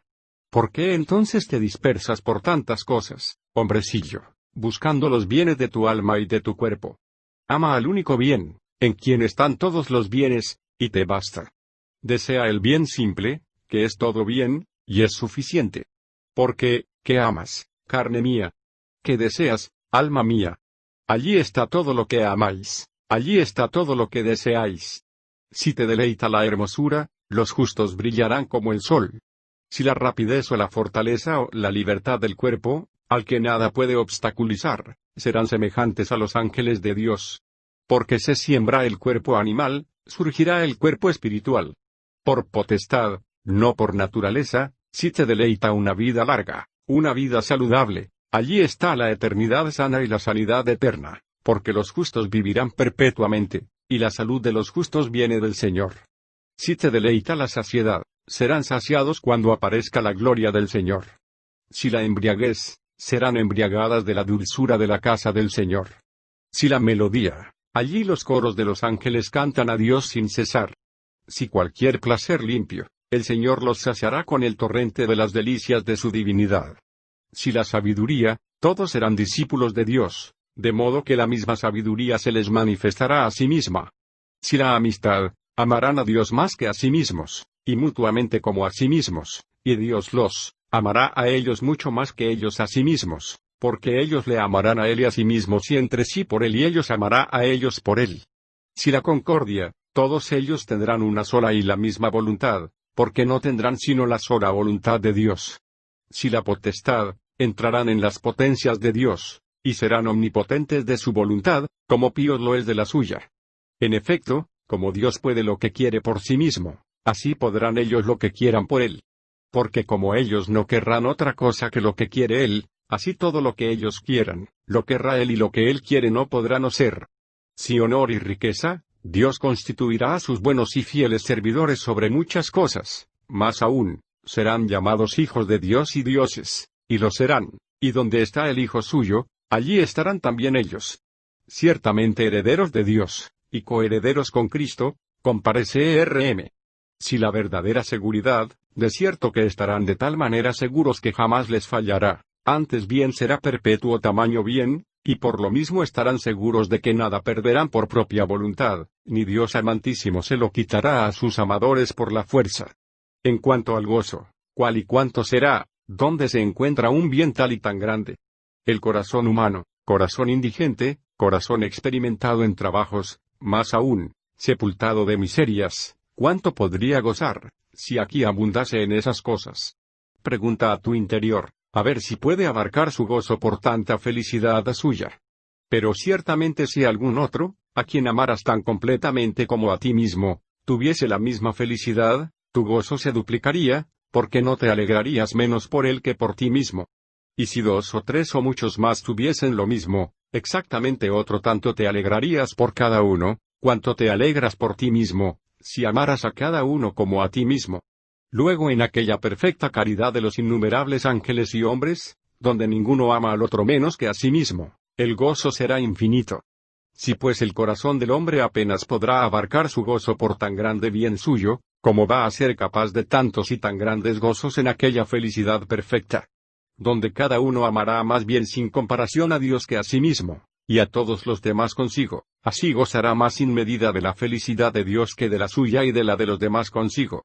De tal modo amarán a Dios con todo el corazón, con toda la mente, con toda del alma, que todo el corazón entero no es suficiente para el amor, y así se alegrarán con todo el corazón entero de modo que todo el corazón no baste para la plenitud del gozo, tan grande es el gozo. Que el Dios de la misericordia infinita, fuente de toda bondad y piedad, nos haga participantes de tan gran gozo. Porque tú eres el gozo pleno, la felicidad suprema, tú eres eso mejor que lo cual nada puede ser deseado, nada más feliz y más provechoso puede ser poseído. Triple fruición de Dios en los bienaventurados. La triple energía del alma se ve colmada en las bienaventuranzas. Las hermosas 4 dotes del cuerpo glorioso. La inmortalidad, la impasibilidad, la agilidad, la hermosura. En aquella eterna y perfecta bienaventuranza, gozaremos de Dios de 3 modos, viéndole en todas las criaturas, poseyéndole en nosotros mismos, y lo que será inefablemente más deleitoso y más feliz que todas esas cosas, conociendo también a la misma Trinidad en sí misma, y contemplándola gloriosa y sin sombra alguna con el ojo limpio del corazón. Porque en esto consiste la vida eterna y perfecta, que conozcamos al Padre, y al Hijo con el Espíritu Santo, y en que veamos a Dios como es, a saber, no del modo como está en nosotros y en las criaturas, sino como está en sí mismo. En verdad, qué grande es aquella bienaventuranza, y cuán escondida está a nuestros ojos. Ni el ojo vio, ni el oído oyó, ni al corazón del hombre se le alcanza cuánta caridad, cuánta suavidad, cuánto deleite nos aguarda en aquel conocimiento. La paz de Dios está en aquel conocimiento que supera todo sentido y todo entendimiento. Y, cuánto más a todo nuestro discurso. Por cierto, lo que nadie ha podido experimentar, que nadie se empeñe en proclamarlo, dice el Señor, se os verterá una medida en vuestro seno buena, apretada en el hombre interior, colmada en el hombre exterior, rebosante en el mismo Dios. Allí será el colmo de la felicidad, allí la gloria supereminente, allí la bienaventuranza rebosante. En efecto, como ha de ser visto en las criaturas, como ha de ser poseído en nosotros, lo podemos conjeturar al menos en parte por las mismas primicias del Espíritu que ya hemos recibido. En cuanto al conocimiento en el mismo Dios nos es todavía desconocido, es sublime, sobrepasa de modo que no podemos abarcarlo. Pero se dirá, como debe ser percibido en las criaturas, de alguna manera podemos entenderlo sin duda, como también ahora es visto en las mismas criaturas. De donde también el apóstol Pablo, como testigo dice, por las cosas que han sido creadas se conocen las cosas invisibles de Dios. De donde por poco que sea, que cada uno adelante, entendiendo comprender cuán potentísima, cuán benignísima, cuán prudentísimamente la majestad eterna creó todas las cosas, lo rige todo y ordena el universo entero, casi es nada lo que va a comprender. Pero esto llegará cuando ya por la visión y la contemplación, además del gozo inefable, sigamos al Cordero a donde quiera que vaya, y lo seguiremos en todas las criaturas, para que nos gocemos en todas, sin duda que en todas, pero no de otro modo que de sí mismo, como él mismo no goza de las demás cosas, sino de sí mismo. Y además, también le podremos pensar en parte cómo ha de ser poseído en nosotros. Es sabido que la naturaleza de las almas es triple. Y hasta los sabios de este mundo han enseñado que el alma humana es racional, concupiscible, e irascible, esta triple energía del alma, hasta la misma naturaleza y la experiencia cotidiana nos lo enseñan. Pues lo mismo que acerca de lo nuestro racional dan constancia tanto la ciencia como la ignorancia, el hábito y su privación, así también acerca de lo concupiscible, el deseo y el desprecio, como acerca de lo irascible, la alegría juntamente con la ira dejan constancia. Porque el Señor colmará nuestro ser racional de la luz de la sabiduría, de tal modo que no nos faltará nada en ninguna ciencia. Colmará nuestro ser concupiscible con la fuente de la justicia para que la deseemos del todo, y seamos repletos de ella por completo como está escrito, bienaventurados los que tienen hambre y sed de la justicia, porque ellos serán saciados. Porque ninguna otra cosa puede llenar el deseo del alma, ninguna otra puede hacer feliz al alma fuera de la justicia. Y cuando Dios haya llenado nuestro concupiscible con la justicia, todo lo que el alma debe despreciar, lo despreciará, y todo cuanto debe apetecer lo apetecerá, y de todas esas cosas apetecerá más lo que juzgue más digno de ser apetecido. Con toda razón por fin atribuimos a nuestro concupiscible la justicia, por el cual sin duda somos considerados justos o injustos. Y además lo que entre nosotros se dice irascible, cuando Dios lo haya colmado, ciertamente habrá en nosotros tranquilidad, y seremos llenos de paz divina para la suma alegría y felicidad. Y fíjate si no consiste en estas tres la bienaventuranza perfecta, en cuanto se refiere al alma, cuando la ciencia ya no se inflará por la justicia, ya no se contristará por la alegría, para que cese ya aquel proverbio, quien aumenta el saber, aumenta el sufrir, cuando la justicia ni será indiscreta por la ciencia, ni onerosa por la alegría, cuando la alegría ni será sospechosa por la ciencia, ni impura por la justicia. Pero en todas estas cosas nada tiene que ver nuestro hombre exterior. En consecuencia, pues, que consta que está compuesto de los 4 elementos, debe intentar investigarlos, para que la gloria habite también en nuestra tierra, y según otro profeta, para que toda la tierra se llene de la majestad del Señor. No te admires de que parezca que necesita muchas cosas el alma que ahora vive en el lugar de la indigencia. Por eso el profeta en el Salmo, mi alma tiene sed de ti, mi carne desfallece por ti. Por tanto nuestra tierra tendrá la inmortalidad, sin que tema ya que de nuevo sea reducida a polvo.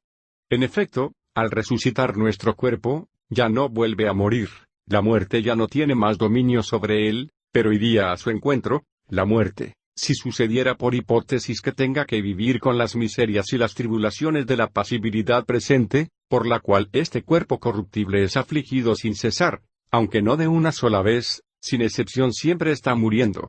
En seguro que obtendrá de Dios por completo la impasibilidad. Pero de hecho dicen que las causas de las pasiones proceden de los humores desordenados. Como todo nuestro cuerpo desea ya la sutileza, según esa porción, que tiene sin duda del aire, para no verse molestado por su propio peso. Porque debemos creer que ha de ser tan grande la futura ligereza y la agilidad de los cuerpos buenos que sin demora alguna ni dificultad, si queremos, puedan seguir en todo hasta la misma velocidad de nuestros pensamientos. ¿Qué más falta para la perfecta felicidad del cuerpo? Únicamente la belleza.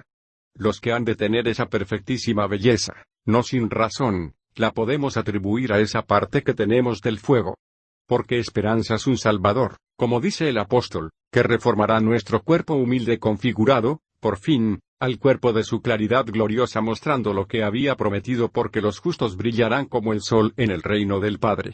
Pues así como Dios llenará nuestras almas, cuando esté en ellas la ciencia perfecta, la justicia perfecta, la alegría perfecta, así será llena de su majestad toda la tierra nuestra, cuando el cuerpo llegue a ser inmortal, impasible, ágil, conformado, finalmente, al cuerpo de su claridad gloriosa. Y entonces podrá decirse con toda verdad lo que dijo un poeta, 3 y 4 veces bienaventurados. Nadie puede pensar dignamente cuán grande será aquella alegría, cuán grande aquella gloria, cuando veamos a Dios presente en todas partes y gobernándolo todo. De tal modo nos será conocido y clarísimo que parezca el espíritu de cada uno de nosotros, de uno en otro, en sí mismo en el cielo nuevo y una tierra nueva, y en toda criatura que ahora existiere. Librados de todo mal, y repletos perfectamente de todo bien, lo contemplaremos y lo veremos, porque Él es Dios, de quien seremos llenados, cuando Él lo sea todo en todos. Sin duda alguna, Él será el fin de nuestros deseos, a quien vemos sin fin, amaremos sin fastidio, alabaremos sin fatiga. Pero, ¿quién será capaz de todo esto? Indudablemente el que sea hallado fiel sobre las minucias que ha recibido en el tiempo de su prueba, esto es, sobre sus sentidos, sobre sus acciones y sobre sus apetitos, que ha recibido para administrarlos, de modo que en ellos sea probado cuán fiel ha sido a su Señor. Sepa, pues, el siervo de Cristo que posee su vaso para la santificación y el honor, y glorifique y lleve a Dios en su cuerpo, hasta que alcance la paz. Amén.